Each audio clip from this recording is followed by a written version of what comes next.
estão ligadas às nossas vitórias. Você pega o Espírito. Que Espírito é esse? Diga: eu bebo do Espírito, da palavra profética. Para 2013, vamos para onde as águas são mais profundas, em nome de Jesus. Amém? Por gentileza, sente-se, por favor. E vamos abrir em Êxodo 2, e nós vamos ler do 11 até o 15. Esta palavra é muito forte, é muito séria. E eu creio que, de alguma forma, a continuação da palavra de quarta passada. Então, vamos lá. Certo dia, sendo Moisés já adulto, essa colocação já adulto mostra esse detalhe, aliás. Não passou. Foi acrescentado aqui, foi colocado aqui. Para mostrar a cada um que ele tinha consciência do que ele estava fazendo. De que não era um garoto aqui. Era um homem adulto, consciente, com capacidade de fazer escolhas certas. E, enfim, ele sabia bem onde estava, quem era, o que estava fazendo, suas intenções estavam bem claras. Foi ao lugar onde estavam seus irmãos hebreus e descobriu como era pesado o trabalho que realizavam. Viu também um egípcio espancar um dos hebreus. Correu o olhar por todos os lados. Correu o olhar por todos os lados. Isso mostra um alto nível de consciência. Isso mostra, revela a intenção. Era essa, não foi feito no impulso. Aquela coisa de que eu perdi a cabeça. Quer dizer, foi no impulso emocional, foi baseado em emoção, foi conduzido por emoção, mas não aquela situação que pega a pessoa e, de repente, por um momento, ela fica meio passada. Não, ele analisou, ele olhou, ele correu o olhar por todos os lados. Então, ele tinha a intenção de fazer isso aqui. E não vendo ninguém, matou o egípcio e escondeu na areia. Então, foi tudo muito bem calculado. A intenção era essa. E certamente havia a motivação não era a correta. Quer dizer, nenhuma motivação poderia ser nesse caso, mas eu digo que aparentemente pode nos dar a ideia que ele queria defender os seus irmãos egípcios, não sei, hebreus, mas isso não era o caso. E escondeu na areia. No dia seguinte saiu e viu 2 hebreus brigando. Então perguntou ao agressor: por que você está espancando o seu companheiro? O homem respondeu: quem o nomeou líder e juiz sobre nós? Quer matar-me como matou o egípcio? Ele achou que ninguém tinha visto. Moisés teve medo e pensou: com certeza tudo já foi descoberto. Quando o faraó soube disso, procurou matar Moisés. Mas este fugiu e foi morar na terra de Midian. Ali assentou-se à beira de um poço. E aqui começou um processo que durou 40 anos. Nós sempre falamos de decisões, de escolhas, de atitudes, do poder de uma escolha, de uma decisão, porque a nossa vida é assim.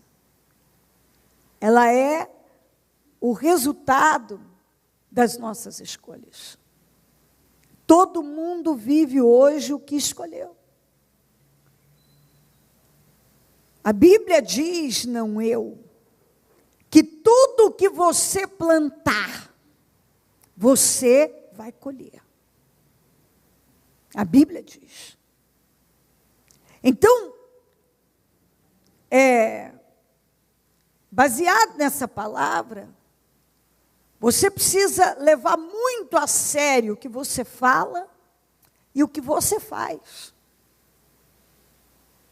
E o que você faz, também, ainda que seja bom, precisa ter a motivação certa. Porque nem sempre que estamos fazendo, teoricamente, algo pode parecer, aparentemente, algo pode parecer muito bom, mas a motivação pode ser muito ruim. Por trás de uma atitude pode ter muita coisa. Amém. Por trás de um comportamento pode ter muita coisa escondida. Muitos sentimentos, intenções, bem diferentes daquilo que a ação quer passar. Posso continuar, sabe? Ok? É importante isso. Nós temos que levar isso muito, muito a sério. Porque por trás de uma ação, pode ter muitas coisas a mais. Intenções, motivações, bem diferentes daquilo que aparentemente é uma coisa boa. E isso tem consequências. Eu posso até estar fazendo uma coisa boa, mas se a motivação for errada, tem consequência. Ruim. Como coisa boa, atitude correta, com motivação correta, colheita boa. Atitude correta, com motivação errada, não. Porque quando eu tenho consciência, o meu nível de consciência diz tudo diante de Deus. Não dá para eu simplesmente, eu posso até fingir, passar uma ideia, mas o que vai prevalecer é o que está aqui. É a minha motivação, são as minhas intenções. E isso é muito sério. Porque Deus está mais preocupado com o que está aqui do que com o que está aqui. O que está dentro do meu coração, do seu coração, é que tem importância. Então, por que estou fazendo isso? As suas intenções, as suas motivações são mais importantes para Deus. É isso que Ele está olhando. É nisso que Ele está de olho. Então, você pode estar fazendo uma coisa boa, mas que não, a intenção e a motivação é outra, é por outro motivo.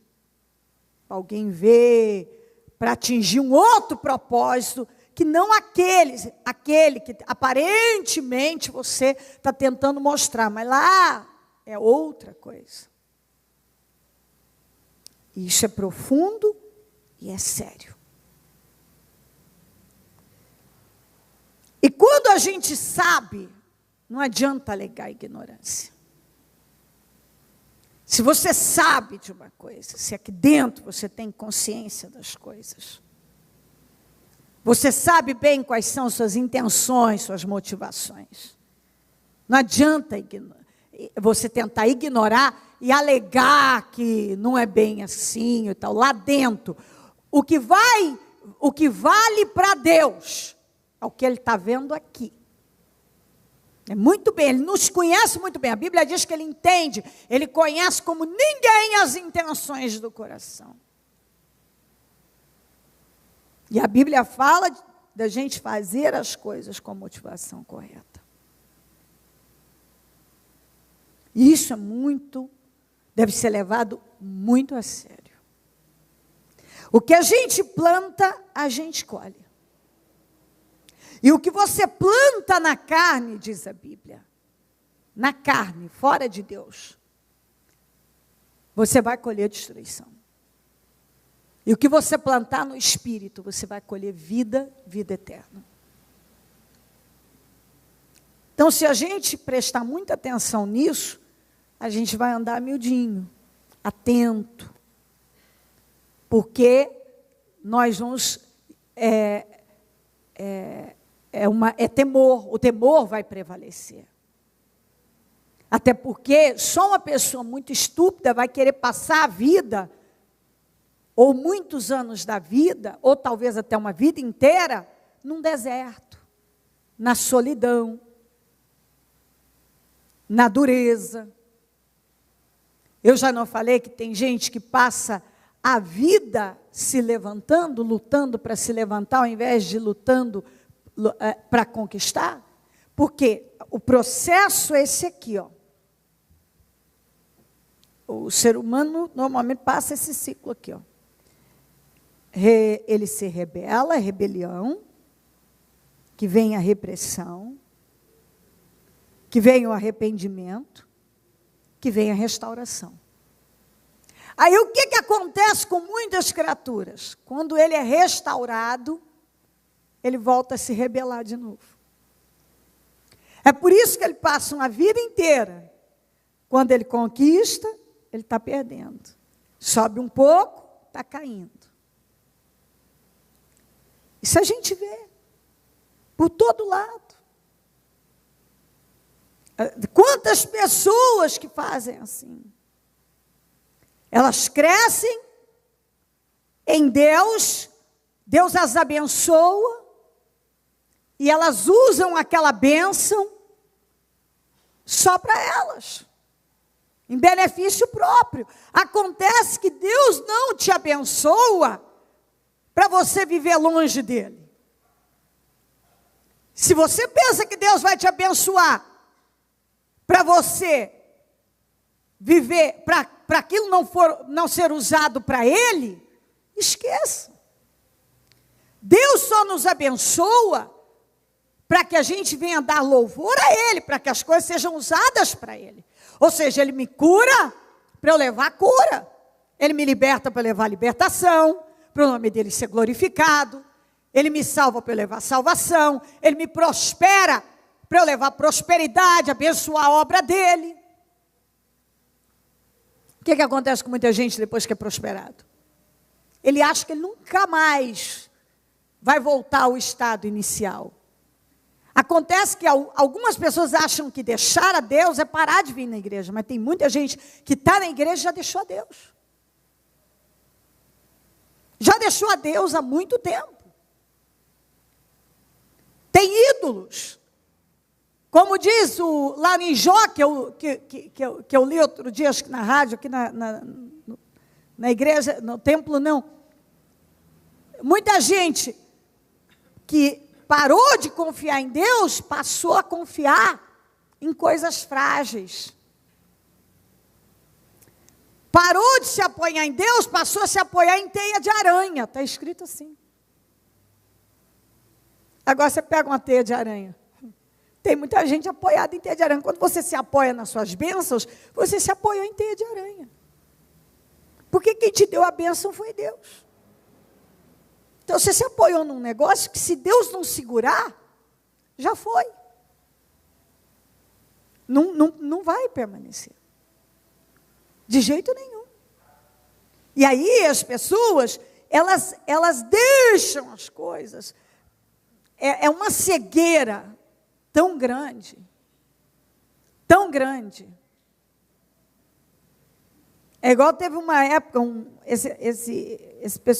teve um pessoal que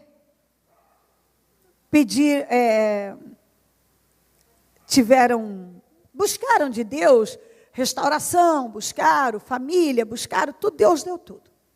Aí queriam também ter um filho, queriam ter a família completa, e tiveram.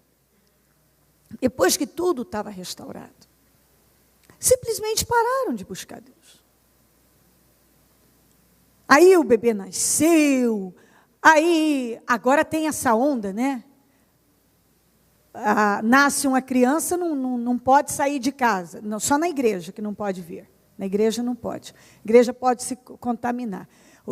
Na lei judaica, com 8 dias está circuncidando, passando por uma cirurgia. Os filhos das trevas são mais prudentes do que os da luz. Mas na igreja não pode. Mas pode ir no shopping, pode ir para a praia, pode para tudo quanto é canto. Na praia não pega doença, no shopping também não pega. É só na igreja que pega. Aí dentro dessa, ficaram 60 dias sem consagrar a criança. Sabe onde é que a criança foi receber oração? Numa UTI. Com 60, não deu 60 dias, estava desesperados ligando, que apareceu um problema, sei lá, do nada. Lá vai o pastor, não trouxeram para consagrar na igreja quando devia. Aí lembraram da igreja quando a criança, lembraram da fé, lembraram de Deus. Aí vai o pastor aonde? Para orar pela criança entre a vida e a morte? Onde? Na UTI. Na UTI. A criança já tinha rodado, já tinha viajado, já tinha ido para tudo quanto é lugar, só não podia vir na igreja ser consagrada. Na igreja não pode, na igreja. Mas daí na UTI o pastor pode ir aí lembrar. As pessoas brincam com Deus. As pessoas brincam com Deus. Elas brincam. Você já parou para pensar? O desespero do primeiro filho. Durante 40 e poucos, quase perto de 60 dias, não podia vir na igreja. Não podia. Passou todos os lugares, a criança passeou, viu todos os parentes, foi para os shoppings, para os restaurantes, para tudo quanto é lugar.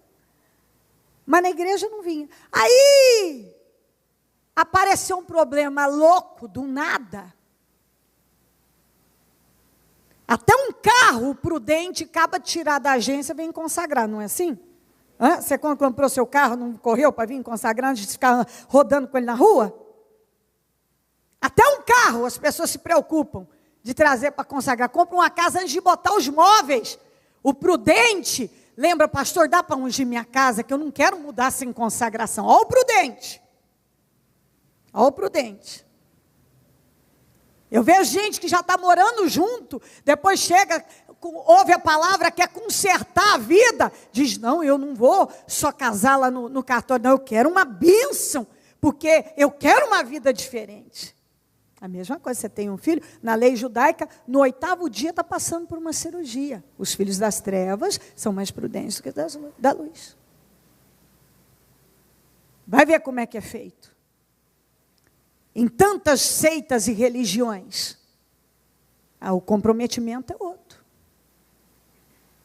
É outro. Aí não trouxeram o bebê. Aí na UTI apareceu um problema. Lá vai o pastor socorrer na UTI. Quem planta na carne, colhe destruição. Não tem quem se apoia em suas bênçãos, diz a Bíblia que está se apoiando em teia de aranha. Vai botar juízo na cabeça de alguém. Se a pessoa não quiser botar juízo, você vai fazer o quê? Aí são escolhas que o ser humano faz. Então eu estou trazendo isso aqui para te mostrar. Tudo são escolhas. Se você não prima, não valoriza, não investe, não cuida da sua vida espiritual, do seu relacionamento, não zela, se você não investe com todo cuidado na sua vida espiritual, você pode ter certeza que você vai estar abrindo brechas para o diabo entrar e desgraçar. E com o diabo, não se brinca. Se você estiver fora da vontade de Deus, não brinca, porque ele mata, ele rouba e ele destrói. Ele aniquila com a vida das pessoas que estão fora da direção. Fora. Ele aniquila. Escolhas. Todo dia você está fazendo, e muitas vezes sem perceber. E muitas vezes fazendo escolhas que estão te levando para uma colheita terrível. Semana passada nós falávamos da escolha do Abraão em aceitar a ideia maluca da Sara. O diabo sempre tem ideias malucas. E eu ainda dava o exemplo que uma coisa é você enjoar do seu carro e trocar, uma coisa é eu cansar de ter cabelo comprido e cortar Joãozinho, pintar de loiro e enjoar. Falar, meia hora depois eu falei, não é isso que eu quero. Pinto de escuro e deixo crescer de novo, a vida anda. Outra coisa é você engravidar a empregada. Outra coisa é você matar um egípcio.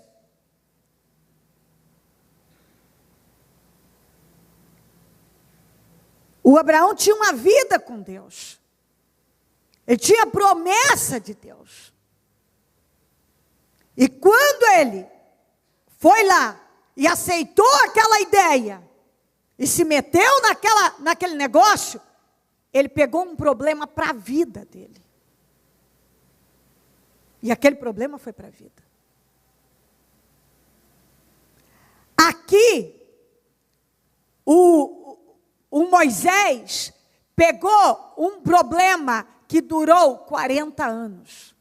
De deserto, de sequidão, de solidão, de isolamento, de viver como um fugitivo, de viver com medo. E a Bíblia diz que ele era um adulto. E a Bíblia diz que ele estava totalmente consciente, porque ele olhou para todos os lados, procurando ver alguém para ir lá e matar o rapaz. Então ele tinha a intenção, ele planejou matar. Então ele sabia o que ele estava fazendo. E é o que eu comecei falando aqui. A intenção. A intenção. Ele tinha a intenção de matar. E ele conhecia Deus. Ele sabia sim o que era certo, até porque ele tinha 40 anos já de idade. Se uma pessoa, né, com 40 anos já não souber o que tem que fazer, então que isso não dá desconto para quem tem 18, 20, porque já tem sido orientado também. Mas vamos falar do sujeito que já tinha 40 anos. Ele não sabia? Ele sabia. Então ele olhou para todos os lados. E ele achou que ninguém estava vendo. E foi lá e matou. Então já estava planejado, ele tinha planejado, estava dentro dele já a intenção de matar. Então não foi nada, foi sim na emoção, mas não vamos dizer que, perdi a cabeça, eu fui agredido, aconteceu algo. Não, que não justifica também, mas estou dizendo aqui que foi algo realmente no sangue, a sangue frio. Quer dizer, ele estava consciente da coisa. E isso lhe custou 40 anos. 40 anos. Então, às vezes, a pessoa, ela não presta atenção, ela não fica, ela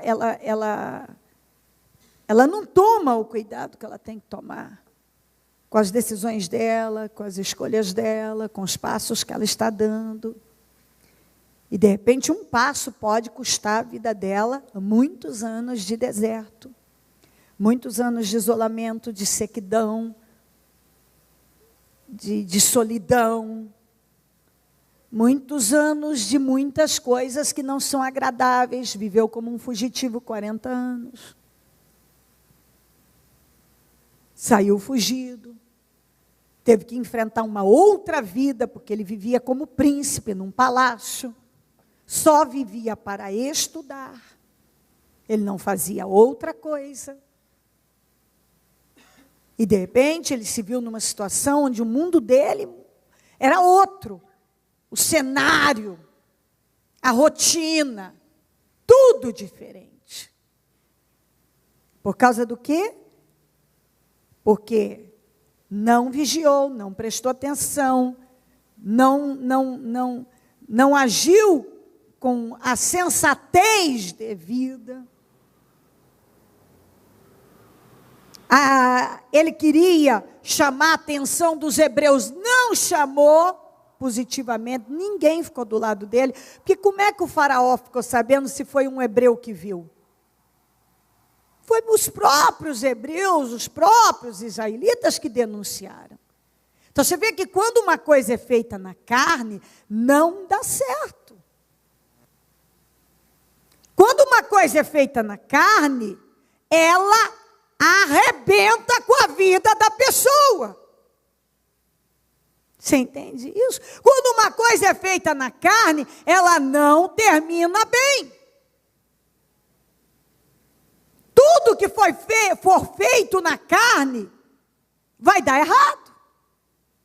Tudo que você insistir à base da carne, vai arrebentar com a sua vida. Tudo. Se você vai fazer um negócio na carne, se você vai comprar uma coisa na carne, se você, tudo, você começa um relacionamento, seja um casamento na carne, até para ter um filho, tem tempo, você deve buscar quem é de Deus, não é igual no mundo, que faz filho sem pensar. O povo de Deus tem que pedir direção para tudo, porque tem o tempo certo das coisas acontecerem na vida da gente. A hora certa.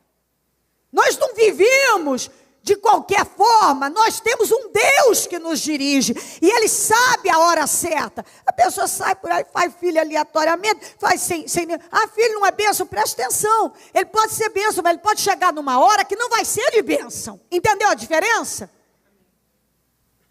Ele pode chegar numa hora, não numa boa hora. Aí eu estou apaixonado, você tem que prestar atenção. Você pode pegar um problema para a sua vida, que pode durar para você um enrosco para uma vida. Depois,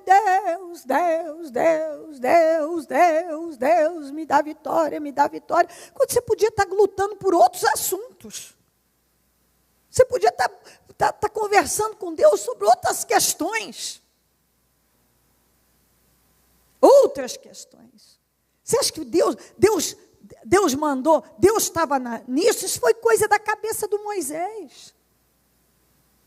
Saiu da cabeça dele, ele achou que ele ia fazer bonito para o pessoal, que ele ia ganhar, o pessoal ia passar a respeitá-lo por causa daquela atitude ousada de matar um egípcio, que ele estava do lado deles. Acontece que foi tudo feito na carne, coisas bagunçadas, como no caso do Abraão e da Sara. A Sara queria formar família por intermédio da serva. Isso é loucura, isso é coisa bagunçada, desajustada. Tudo que você observar que é desorganizado, é bagunçado, não encaixa, Deus não está naquilo. Deus não está em coisa bagunçada. Quando um negócio começa, você vê que aquilo não está certo, aquilo está, você está forçando um negócio sair que Deus não está naquilo. Para. Que é carne, Deus está te livrando de um problema, você está querendo pegar um problema. Não vai. Deus está o tempo todo nos orientando. Quem já não se meteu num problema por causa de se deixar levar pela carne, pela cabeça, pela direção humana? E não colheu depois não sei quanto tempo da vida. Quem? Todo mundo uma vez, pelo menos uma vez na vida, cometeu uma besteira. Tem aqueles que aprendem com as besteiras. Aí para adiante fala, chega, quando a impaciência, a ansiedade quiser tomar conta de mim, eu não vou ceder. Porque melhor eu suportar aquele momento difícil, da ansiedade, daquela impaciência que eu quero vencer isso. É melhor eu passar por isso aqui, esperar Deus colocar uma coisa perfeita, certa na minha vida, do que eu ir lá e forçar uma situação até pegar. Só que daqui a pouco é aquilo, né? Ganha, mas não leva. Ou quando leva um problema. Tem muita gente que até ganhou o prêmio, mas não levou. Alguns, quando levaram o problema. Um problema, não teve aquilo por inteiro. Não teve, não tem, não vai ter. Porque foi feito na carne. Não vai ter. Não teve, não vai ter. E é muito difícil. Eu já disse e vou voltar a falar o que eu falei quarta passada. Uma coisa que é feita na carne não termina no espírito.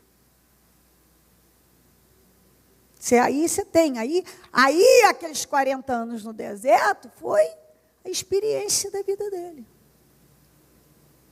Depois de 40 anos, que ele já tinha certamente ali, foi moído, porque o cenário era outro, a vida era outra, o ritmo era outro, tudo diferente. Ele era príncipe. E aí ele se tornou uma espécie de beduíno. Quem já foi no deserto e viu como são os beduínos, moradores do deserto, é outra coisa. É outra coisa. Se você entra no Cairo, por exemplo, e vai num hotel 6 estrelas, digamos. Eu tenho conhecidos lá, de tanto tempo que eu fui, e que às vezes eram muito tinham um relacionamento comigo e queria que eu fosse, e me levava em hotel 6 estrelas para eu conhecer, onde tinha aqueles shakes, aquelas coisas todas. É outro nível. Dinâmica é outra. Aí você sai daquele ambiente e começa a cortar o deserto. Os beduínos fazem as suas casas, por exemplo, dentro da rocha. Aí eles são miudinhos, queimados do sol, secos. É outra história. Deserto só tem sequidão. Aquele sol é terrível. Sol, e à noite aquele frio. De dia você não suporta o calor. À noite gela. Aí você olha, por exemplo, você está subindo no Sinai, a coisa que você fala, gente, como é que pode uma coisa dessa? Aquelas, para subir, como se fossem umas vielinhas, e eles deitam assim, na beiradinha da rocha. Se respirar, cai. E eles ficam ali.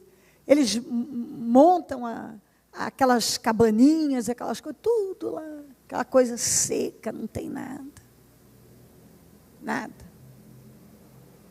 É outra coisa. Aí você vê você encontra um príncipe que mora em palácios. A aparência uma, que era como era Moisés. Ele era filho da filha do faraó. Bicho, ele tinha que ser trabalhado, não sei. Sim, ele tinha que ser trabalhado. Mas não foi Deus que mandou ele matar o egípcio. Não foi Deus. Como não foi Deus que mandou o Abraão deitar com a Agar. Deus mandou ele esperar o filho da promessa. Que ia dar. Ele passou na frente. Deus tinha uma obra com Moisés? Tinha, mas não desse jeito. Deus tem uma obra comigo e com você, mas não matando o egípcio e engravidando a empregada. Não é por aí que nós vamos vencer. Você acompanha o raciocínio? Não por aí. Ele tem uma obra com Abraão, ele tem uma obra com a Sara, ele tem uma obra com Moisés. Ele tem. Agora tem que esperar. E tem que deixar Deus agir. E tem que passar por cima da impaciência, que não está dando para esperar mais. Que não sei o quê. Cuidado. Analisa as suas escolhas. Cuidado com a cabeça de ímpio, que você pode estar sendo guiado por cabeça de gente que não sabe dirigir a própria vida. Cuidado com as intenções, com as motivações, porque elas têm toda a importância. Toda a importância. Toda. Você pode até, teoricamente, estar fazendo. No caso aqui não tinha nada de certo e nada disso. Mas como eu vou puxar lá, eu falei no início.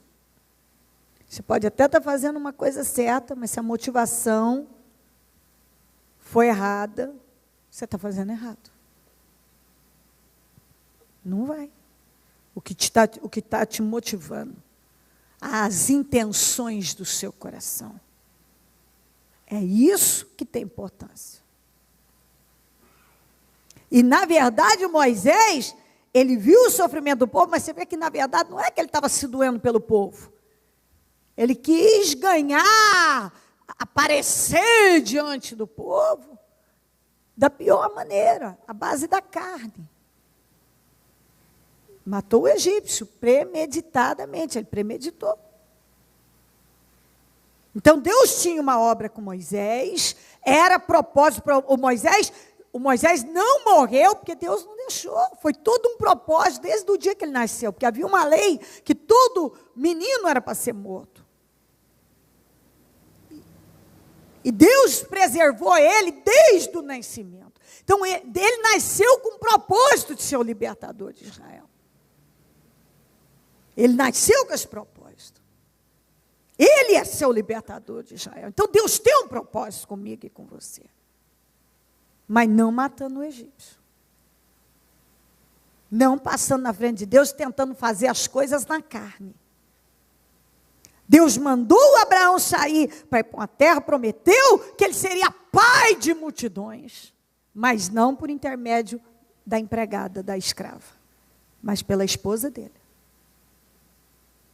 Então, Deus tem promessas para nós, Deus tem um propósito, Deus tem nos colocado num propósito, Deus tem uma obra comigo e com você, mas dentro da vontade dEle, no tempo dEle, de forma correta, ajustada, não bagunçada, desorganizada, na carne, na forçação de barra, não é nada disso. E todos nós temos que ter isso na cabeça.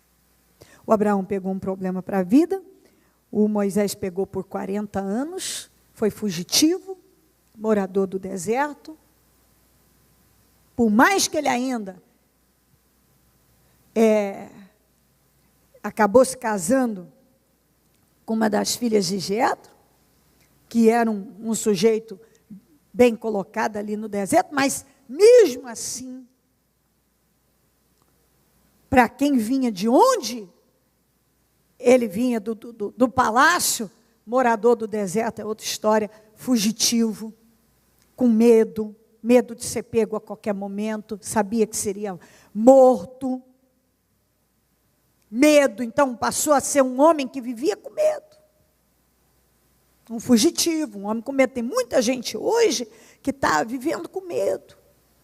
Vive com medo, é um fugitivo, foge de alguma coisa, em função de uma escolha, ou de escolhas.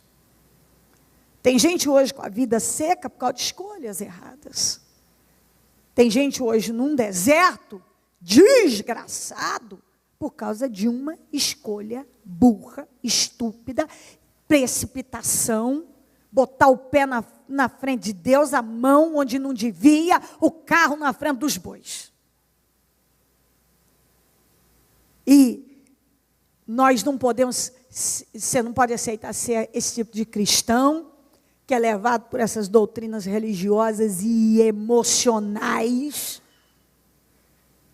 que tudo é culpa do capeta, ou é provação, ou isso, aquilo. Foi nos dado o livre-arbítrio, a capacidade de escolher as coisas. E, infelizmente, é por causa dessas teorias aí furadas, que tem um monte de cristão derrotado, carnal, em desertos, com problemas que nem sabem como é que vão sair, porque não entendem que inteligência espiritual é fundamental. É fundamental o uso da inteligência na vida. Deus não nos chamou para uma fé burra, estúpida, sem visão. Esse cristianismo apegado a regras, a usos e costumes. Que igreja é sinônimo de muitas vezes, ou é exploração, ou é choradeira, ou é histerias, e não de aprendizado de vida. E a palavra de Deus, a Bíblia, é o livro mais sábio do mundo. Não tem nada mais sábio do que a palavra de Deus, mais sábio. Então é impressionante como muitas pessoas vivem de forma estúpida, dizendo que é guiado por uma palavra tão sábia. Como pode uma pessoa que diz que é guiado pela Bíblia fazer escolhas tão estúpidas? E tem um monte. Mas por quê? Porque uma coisa é você dizer que tem uma Bíblia, que conhece a palavra, que obedece a palavra, outra coisa você está fazendo mesmo. Você está vencendo a sua carne e colocando em prática o que tem que ser colocado. Amém? Amém. Coloque-se em pé, por gentileza. E a mão no seu coração.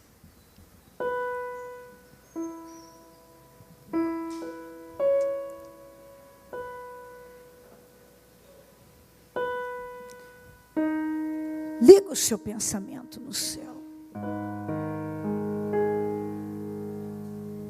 Em nome de Jesus.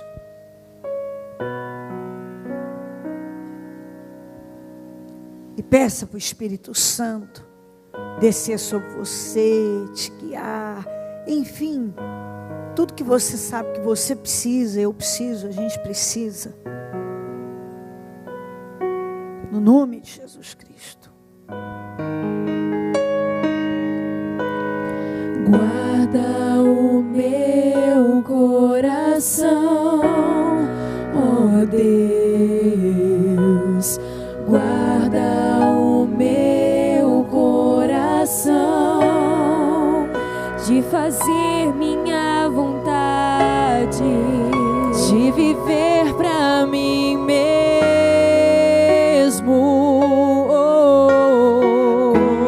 Insondáveis são os teus caminhos, inescrutáveis são os teus juízos. Minha vontade já deixei, o teu reino já ganhei. Minha vontade já deixei, o teu reino já ganhei. Os teus sonhos são maiores do que os meus, os teus caminhos bem mais altos do que os meus. Toma minha vida, tudo é teu. Toma minha vida, tudo é teu. Os teus sonhos são maiores do que os meus. Aleluia. Os teus caminhos bem mais altos do que os meus. Toma minha vida, tudo é teu. Toma minha vida, coração, rasga o teu coração. Aproveita os momentos que você está na presença de Deus, na casa dele, para falar com ele, para pedir para ele descer sobre você, te dirigir, te orientar, abrir seu entendimento, te dar visão, ampliar a tua mente, dilatar. Venha o teu reino, seja feita tua vontade.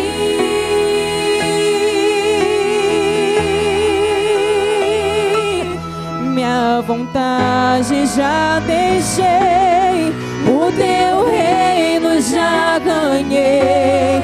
Minha vontade já deixei, o teu reino já ganhei. Os teus sonhos são maiores do que os meus, os teus caminhos bem mais altos do que os meus. Toma minha vida, tudo é teu. Toma minha vida, tudo é teu. Os teus sonhos são maiores do que os meus, os teus caminhos bem mais altos do que os meus.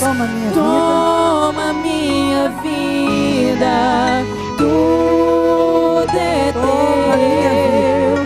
Toma minha vida, tudo é teu.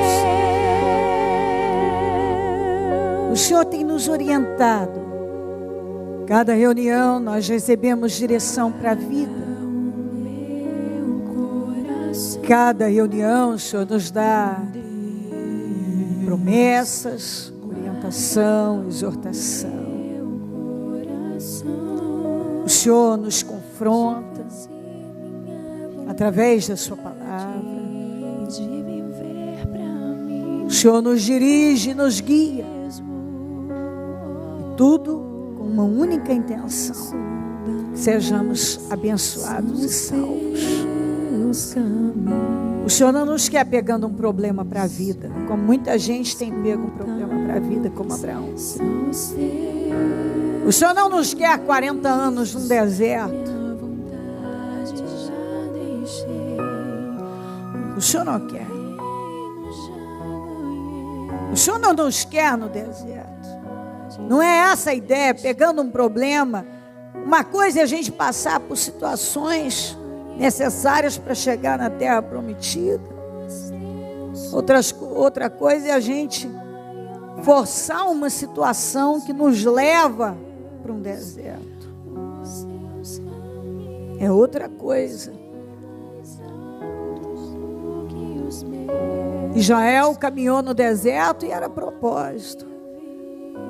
Moisés fugiu para o deserto. É diferente. É diferente. Moisés fugiu, porque não tinha alternativa, não tinha para onde ir. Ele tinha que se esconder em função de uma escolha, de uma decisão, de uma atitude burra, estúpida. Então, Deus de Israel, o Senhor tem nos orientado na vida, nos levado, não é à toa que a tua palavra diz: olhai, vigiai e orai. Não é à toa. Olhai, olha o que você está fazendo, olha onde você está, olha, preste atenção, olha para os seus pensamentos, olha para os seus sentimentos.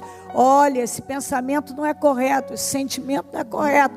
Olha a direção que você está tomando. Olha, agora vigia, não toma, não vá, não caia nisso. E ore. Oração vem em terceiro lugar, porque a gente pode morrer de orar se a pessoa não observar, não se policiar, não vigiar. É um desgaste. Vai se tornar apenas sacrifício de tolo, ou seja, as aves de rapina vão roubar o sacrifício. Mas que hoje cada um, meu Deus, possa atentar para o que tem pensado, pensar naquilo que está pensando, vigiar, prestar atenção no que está passando pela cabeça, que está passando pelo coração, e aquilo que não vem do Senhor, rejeitar desesperadamente e dizer: eu não quero isso na minha vida. Perceber que o comportamento não está correto, as intenções, as motivações, e combatê-las. Combater todas as intenções ruins, as motivações erradas, não aceitá-las. Se já está tomando uma direção errada, decidir não. O Moisés olhou para todos os lados. Se ele tivesse prestado atenção, que ele estava olhando para todos os lados para matar um homem. Ele tentou esconder, mas não pôde esconder, porque o Senhor não estava naquilo. Ele tentou esconder aquilo. Primeiro ele viu, ele premeditou, ele tentou esconder, mas ninguém pode esconder uma coisa do Senhor. Teórica, aparentemente, aliás, ninguém tinha visto. Mas a verdade é que tinha gente vendo. O Senhor não podia protegê-lo daquilo, porque o Senhor não estava naquilo. E aqueles que ele esperava mais não puderam ficar do lado, não ficaram do lado dele, porque o Senhor não estava. Quando o Senhor não abençoa uma coisa, aquilo não dá certo de lado nenhum. Quando o Senhor não está numa coisa, aquilo não vai fluir, não vai andar. Então, Espírito Santo, eu oro para que o Senhor venha dirigir, orientar, revelar. Meu Deus, assumir o controle da vida de cada um. Que cada um possa definitivamente dizer: Deus, assuma o controle da minha vida. E a partir de hoje, não tem ansiedade, não tem impaciência, não tem inquietação que vai me fazer ceder. Eu vou dominar a situação no Senhor, eu vou me agarrar ao Senhor, eu vou suportar, eu vou passar pelo que eu tenho que passar, mas eu não vou passar na frente do Senhor, eu vou esperar pelo Senhor. Senhor, entra em ação na minha vida e me dá vitória, e faz a obra perfeita, completa. Faz a obra e não deixe que eu faça, faça o Senhor. Que eu seja o cooperador da tua obra. O cooperador, meu Pai. O cooperador, que eu coopere, mas que eu jamais venha fazer o papel do Senhor. Diga para Deus que você vai deixar Deus ser Deus na sua vida. Fala isso para Deus: Deus, eu decido que eu vou deixar o Senhor ser Deus na minha vida. Porque algumas pessoas não têm deixado Deus ser Deus na vida delas. Elas querem fazer o papel de Deus. A partir de hoje eu vou deixar o Senhor ser Deus na minha vida. A gente não muda situações se Deus não estiver naquilo. A gente não muda pessoas. Aliás, a gente não muda pessoas. Se Deus não assumir o controle das coisas, você pode esquecer. Você pode plantar bananeira. Você pode fazer de tudo. Não dá certo. É Deus, Deus, Deus vai fazer. Deixa Deus. Deixa Deus ser Deus na sua vida. Deixa Deus ser Deus na sua vida. Tudo você não tem orado, você não tem buscado, então deixa Deus fazer o que tem que ser feito. Deixa Deus. Se você fizer algo na carne, vai piorar, vai dar errado. Mas se você confiar em Deus, ainda que pareça demorando, que está demorando, que está perdido, que está acabado, vai terminar em bênção. Deixa Deus ser Deus na sua vida. E seja apenas o cooperador. Coopera com Deus. Aquilo que toca para você fazer, que é a sua parte, faça. Aquilo que é a parte de Deus, deixa quieto. Deixa na mão dele. É isso que você vai dizer isso aqui hoje para Deus e vai manter a paz. Descansa. Mais uma vez, eu vou te dar esse conselho de quem tem experiência comigo, com a vida de pessoas. Eu te dou esse conselho. entra no descanso do Senhor. Entra no descanso do Senhor. E deixa Deus ser Deus. Dê tempo ao tempo, espera o tempo de Deus, confia. E Deus vai fazer tudo perfeito na sua vida. Aprenda o que Deus está lutando para te ensinar. Aprenda. Passa pelo que tem que passar e deixa que as coisas vão vir perfeitas na sua vida. Os pensamentos de Deus são mais altos do que os seus. Os caminhos dele não são os seus. E quando a gente deixa Deus ser Deus, na vida da gente só coopera com Ele, a obra sai perfeita, abençoada. Exatamente isso. Não adianta você tentar botar um sentimento no coração de uma pessoa que você não coloca. Você só piora. Você só piora. Não adianta você tentar botar dentro da cabeça de uma pessoa uma coisa que só Deus pode colocar. Então tem coisa que a gente não adianta se tentar fazer o papel de Deus naquilo que não vai funcionar. Não adianta. Isso em tudo na vida. E o mais inteligente, para que você não se sinta cansado, frustrado, frustrada, e inclusive prejudicar mais a situação que foi aqui, nesses casos, é esperar por Deus. É esperar por Deus, que vai dar certo. Em Deus dá certo. Ó Espírito Santo, que o Senhor continue falando, revelando, direcionando, e que a obra na vida de cada um seja feita, concluída com a perfeição que o Senhor tem prometido, até porque o Senhor tem prometido enxugar dos olhos de cada um toda lágrima e encher de riso os lábios do teu povo. Essa é a promessa do Senhor. E eu creio nela. O Senhor vai enxugar toda a lágrima desses olhos e vai encher de riso essa boca. Eu creio nessa palavra. E eu creio, meu Deus, que o que o Senhor tem para cada um é vitória. Muito obrigada. E que o Senhor possa continuar falando e dando a força que essa pessoa precisa para seguir até o fim dentro da tua direção e vontade. E não retroceder, nem se precipitar em nada. Obrigada, meu Deus, pela palavra, pela reunião, pelas vitórias, pela direção. Muito obrigada, Espírito Santo. Amém. Amém e amém.